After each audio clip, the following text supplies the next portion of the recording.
पक्षामध्ये कार्यरत आहेत, त्याच्यामुळे आजचा हा सत्कार सोहळा माझ्या परिवारानं, माझ्या भावांनी एका लाडक्या बहिणीचा केलेला सत्कार असंच मी याकडे बघते.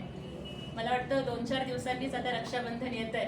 28 तारखेला राखी पौर्णिमा आहे आणि त्याच्या आधीच आपली एक सोलापूरमधली अत्यंत संघर्षामधून आणि खडतर परिस्थितीशी झुंज देत पुढे जाणारी बहीण, तिच्या अचिव्हमेंटचं तुम्हाला सगळ्यांना इतकं कौतुक वाटलं की आपण इथे बोलवलं. मला खूप अप्रूप वाटतंय, कारण ज्या वेळेला खासदारपदी निवड झाली त्याही वेळेला माझ्या सर्व पत्रकार बांधवांनी तितक्याच थाटामाटानं केलेलं कौतुक आणि स्वागत माझ्या प्रत्येक वाटचालीमध्ये आणि माझ्या प्रत्येक पावलामध्ये मला हातीचं बळ देणारं ठरलं होतं. सर्वप्रथम आमचे नेते माननीय उपमुख्यमंत्री एकनाथजी शिंदे साहेब यांचं अंतःकरणापासून आभार, कारण त्यांच्या एवढा मोठ्या मनाचा भाऊ पाठीराखा म्हणून जर माझ्या पाठीशी उभा राहिला नसता तर सोलापूरची लेक गल्लीपासून दिल्लीपर्यंत पोहोचूच शकली नसते.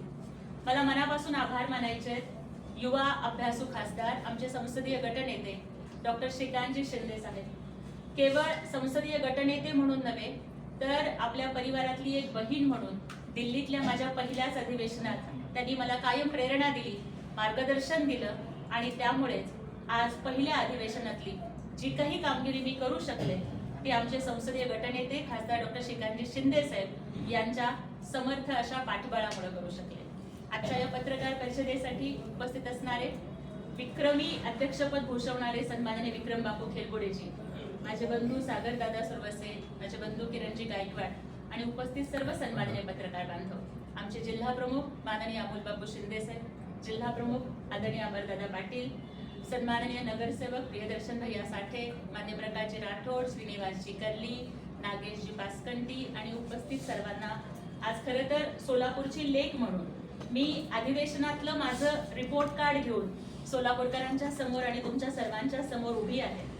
मी पहिल्याच अधिवेशनात पास झाले का नापास झाले हे तुम्ही सगळ्यांनी आणि सोलापूरकरांनी ठरवायचं, परंतु कुठलाही राजकारणाचा वारसा नसलेली आणि ज्या मुलीनं कधी महापालिकेचं सुद्धा सभागृह बघितलं नव्हतं ती देशाच्या वरिष्ठ सभागृहात पोहोचल्यानंतर कुठल्याही पीएची मदत न घेता प्रत्येक प्रश्न स्वतः तयार केला. प्रत्येक भाषण हे आधीच प्राध्यापिका असल्यामुळे आणि वक्तृत्व स्पर्धेमध्ये भाग घ्यायची सवय असल्यामुळे नोट्स काढले आणि त्यामुळं मी आज सोलापूरची लेक म्हणून तुम्हाला सांगू इच्छिते की पहिल्याच अधिवेशनात मला एकूण 6 विधेयकांच्या वरती बोलायची संधी मिळाली आणि माझे एकूण 34 प्रश्न पहिल्या अधिवेशनामध्ये लागलेले आहेत.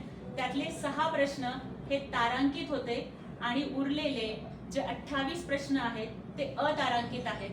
पहिल्याच अधिवेशनामधली माझी उपस्थिती ही 100% होती आणि अक्षरशः एखाद्या विद्यार्थिनीनं संसद अटेंड करावी त्या पद्धतीनं सकाळी बरोबर 11 वाजल्यापासून ते तहकूब होईपर्यंत मी पूर्ण वेळ संसदेमध्ये उपस्थित राहून राज्यसभेतली प्रत्येक चर्चा, प्रत्येक कामकाजामध्ये मी सहभाग नोंदवलेला आहे.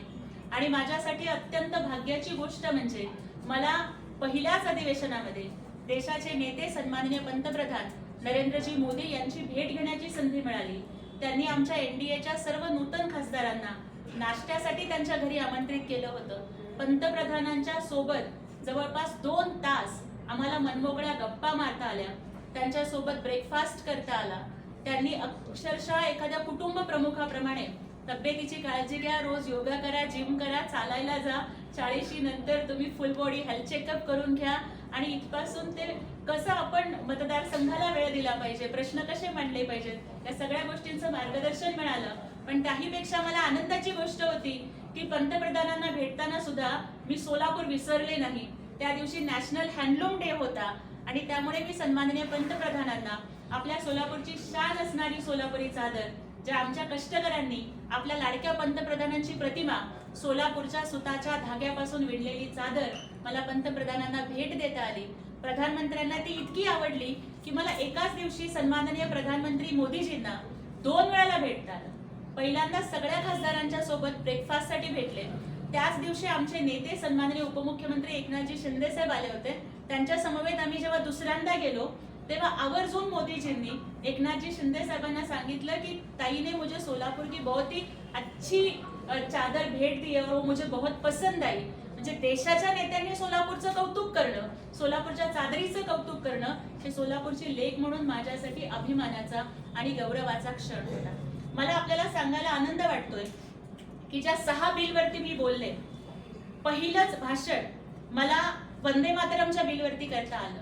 मला अभिमान वाटतोय की सोलापूरचं स्वातंत्र्य चळवळीतलं योगदान इतकं मोठं आहे आणि सोलापूरची राज्यसभेतली खासदार म्हणून prevention on insults to national honour या बिलवरती मी माझं मत व्यक्त केलं. त्याच्यानंतर registration of births and deaths amendment bill यामध्ये मी डिजिटलायझेशन होत असताना शोषित, वंचित, मागासवर्गीय, भटक्या, विमुक्त यांच्या हक्काला बाधा पोहोचू नये हे मी तिथं आग्रहानं बोलले. The supreme court number of जजेस अमेंडमेंट बिल हे तिसरं बिल होतं ज्याच्यावरती मी माझं मत व्यक्त केलं आणि त्यामध्ये मी ही अपेक्षा व्यक्त केली की सुप्रीम कोर्टातल्या जजेसची संख्या वाढल्यामुळं आता मोदीजींच्या NDAच्या शासन काळात तारीख पे तारीख मिळणार नाही तर इन्साफ मिळेल ही अपेक्षा मी त्या भाषणामध्ये व्यक्त केली. The bankers books evidence bill त्याच्यावरती बोलत असताना मी इंग्रजीमधून माझे विचार व्यक्त केले आणि त्याचं कौतुक अक्षरशः देशाच्या अर्थमंत्री निर्मला सीतारामनजींनी सुद्धा केलं. त्यानंतर the Kerala alteration of name bill आणि the national cooperative development corporation bill अशा एकूण 6 विधेयकांच्या वरती मी बोलले. त्याचबरोबर जे 34 प्रश्न माझे लागले, मला अभिमानानं सांगायचंय की सोलापूरच्या टेक्सटाईल क्लस्टरच्या संदर्भात आणि GI टॅग प्राप्त चादर असेल, एक ODOP असेल, PM मित्र असेल किंवा मग जागतिक स्पर्धेमध्ये सोलापुरी चादर आणि सोलापूरचं टेक्सटाईल कसं टिकून राहावे या संदर्भातला प्रश्न मी विचारलेला होता. त्याचं उत्तर मंत्रालयाकडून आलेलं आहे. पत्रकार परिषद संपल्यानंतर मी हे सगळे डॉक्युमेंट्स आपल्याला देईन आणि ज्यांना कोणाला हवे असतील त्यांना मी सॉफ्ट कॉपी सुद्धा आपल्याला पाठवेन. त्याचबरोबर सोलापूरचा जो दुसरा महत्वाचा प्रश्न होता सोलापूरच्या विमानतळाच्या नाईट लँडिंगचा, तो सुद्धा प्रश्न मी विचारलेला आहे आणि त्याचंही उत्तर सन्माननीय नागरी उड्डाण मंत्र्यांनी मला दिलेलं आहे आणि त्यासोबतचा सगळा डेटा मी आपल्याला शेअर करते. आणि त्याचबरोबर सोलापूरचा तिसरा प्रश्न जो माझा लागलेला होता तो म्हणजे सोलापूरच्या आणखीन आधुनिक वंदे भारत एक्सप्रेस असतील आणि सोलापूर, मराठवाडा, नागपूर या सगळ्या गोष्टींना जोडलं जाऊन सोलापूरमध्ये नवीन रेल्वे कशा तयार होतील असे 3 प्रश्न सोलापूरचे. म्हणजे बाकीचे प्रश्न मी विचारलेले होते परंतु बॅलेट होतं प्रश्नांचं आणि बॅलेटमध्ये ज्याला जास्त मतं पडतात तेवढेच प्रश्न निवडले जातात. त्यामुळे मी जेवढे संसदेचे 22 दिवस होते प्रत्येक दिवसाचे 7 प्रमाणे जवळपास 150 प्रश्न मी विचारले, पण त्यापैकी बॅलेट आणि मतदान होऊन माझ्या 34 प्रश्नांची निवड झालेली आहे. सोलापूरचे बाकीचेही प्रश्न मी विचारलेले होते परंतु या 3 प्रश्नांना बॅलेट जास्त पडल्यामुळे हे 3 प्रश्न लागले. त्याचबरोबर शेतकऱ्यांचं प्रतिनिधित्व करत असताना कांदा उत्पादक शेतकऱ्यांना जो म्हणजे अनेक प्रकारच्या समस्यांचा सामना करावा लागतो की जेव्हा शेतकऱ्याचा कांदा हा मार्केटमध्ये येतो त्यावेळेला भाव पडलेले असतात आणि ग्राहकांना मात्र अत्यंत चढ्या भावानं कांदा विकत घ्यावा लागतो. तर त्यामुळे जी काही आपली एक्सपोर्ट पॉलिसी असेल किंवा मग निर्यात शुल्क कमी करणं असेल किंवा मग कांद्याचे बाय प्रॉडक्ट्स बनवून शेतकऱ्यांच्या कांद्याला अत्यंत योग्य असा भाव देण्यासाठी सरकार काय उपाययोजना करत आहे हा प्रश्न मी विचारलेला होता. आणि त्याचबरोबर शेतकऱ्यांचा दुसरा महत्वाचा प्रश्न की खरीप हंगामामध्ये शेतकऱ्यांना खतं वेळेवरती मिळत नाही आणि त्यामुळं लिंकिंग खतांचा कंपल्शन हे शेतकऱ्यांच्या वरती होऊ नये, खतांचा काळा बाजार थांबावा आणि शेतकऱ्यांना जसं शेतीला पाणी वेळेवर मिळालं पाहिजे त्याच पद्धतीने त्यांना खतं सुद्धा मिळाली पाहिजेत हा प्रश्न मी विचारला.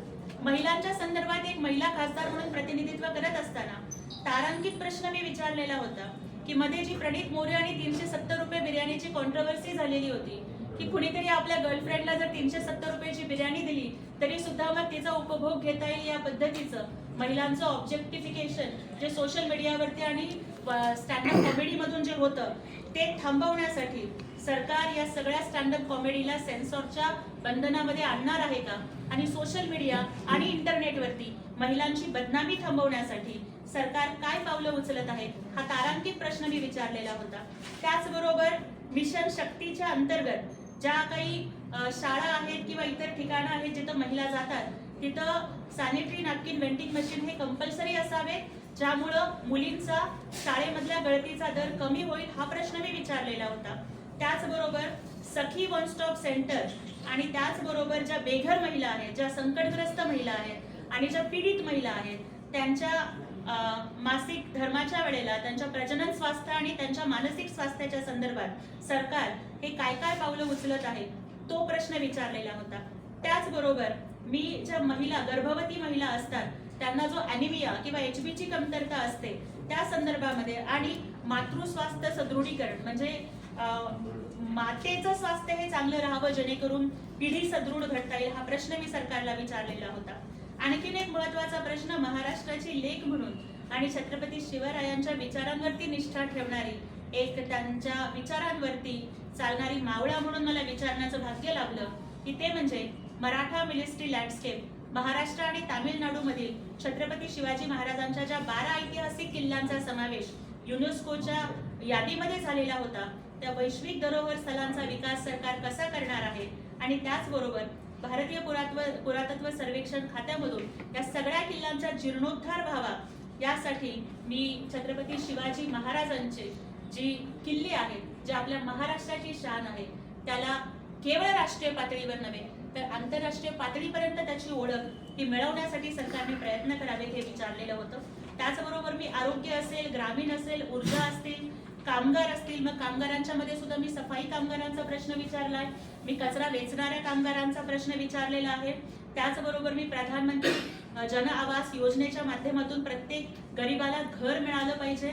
मी त्याचबरोबर ऊर्जा क्षेत्रामध्ये प्रश्न विचारलेले आहेत, उद्योग क्षेत्रांच्या मधले मी प्रश्न विचारलेले आहेत. तर हे सगळ्या प्रश्नांची जे काही आहे PDF मी आपल्याला सगळ्यांना देते, त्याचं डिटेल उत्तर सुद्धा आपल्याला मिळेल. आणि मला वाटतं की अशा पद्धतीनं पहिलं अधिवेशन आमचं ओरिएंटेशन पण झालं. नवीन खासदार म्हणून आम्हाला 2 दिवस शनिवार आणि रविवार राज्यसभा आणि राज्यसभेच्या सचिवालयानं प्रश्न कसे विचारले जातात, 0 ओव्हर कसा मांडायचा असतो आणि उत्तम राज्यसभा सदस्य म्हणून नवीन लोकांनी कामगिरी करत असताना काय काय जबाबदारी घेतली पाहिजे या संदर्भामध्ये आम्हाला मार्गदर्शन केलं. समितीवरती निवड झाल्याच आमची पहिली मीटिंग ही कलकत्ता येथे झाली आणि तिथे केंद्रीय महिला बालविकास कॅबिनेट मंत्री माननीय अन्नपूर्णा देवी आणि राज्यमंत्री सन्माननीय सावित्री ठाकूर यांच्या उपस्थितीमध्ये देशभरामधल्या ज्या 2 महत्त्वाच्या योजना महिला सशक्तीकरणाच्या, एक म्हणजे वन स्टॉप सेंटर आणि दुसरी म्हणजे प्रधानमंत्री मातृवंदन योजना, त्या योजनांचा आम्ही आढावा घेतला.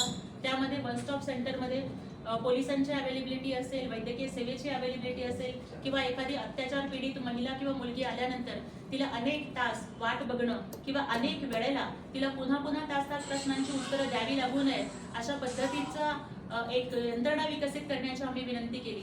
आणि प्रधानमंत्री मातृवंदन योजनेमध्ये आता जे 5,000 रुपये दिले जातात ते महागाईच्या मानाने खूप कमी आहेत आणि त्याच्यामध्ये वाढ केली जावी अशी ही मागणी आम्ही आदरणीय कॅबिनेट मंत्र्यांच्याकडे केलेली आहे. आणि आता येणाऱ्या 27 तारखेला पर्सनल पब्लिक ग्रीव्हान्सेस लॉ आणि जस्टिस या कमिटीची माझी मीटिंग दिल्लीला होणार आहे आणि सोलापूरची एक अत्यंत सर्वसामान्य परिस्थितीमधून शिक्षण पूर्ण करून कधी पत्रकारितेतून, कधी सूत्रसंचालनातून, कधी निवेदनातून, कधी वक्तृत्वातून, कधी सामाजिक चळवळीमधून डॉक्टर बाबासाहेब आंबेडकरांच्या, छत्रपती शिवरायांच्या विचारांवरती निष्ठा ठेवून काम करणारी माझ्यासारखी एक सर्वसामान्य महिला माननीय एकनाथजी शिंदे साहेबांच्या पाठबळामुळे आज राज्यसभेपर्यंत पोहोचली. प्रामाणिकपणानं काम केलंय, प्रामाणिकपणानं संसदेच्या अधिवेशनामध्ये स्वतःचं योगदान दिलंय आणि माझी मातृभूमी म्हणून ज्या मातीत मी जन्माला आहे, ज्या सोलापूरच्या नागरिकांचं ऋण माझ्यावरती आहे, त्यांच्या समोर मी माझं हे रिपोर्ट कार्ड सादर करत आहे. धन्यवाद.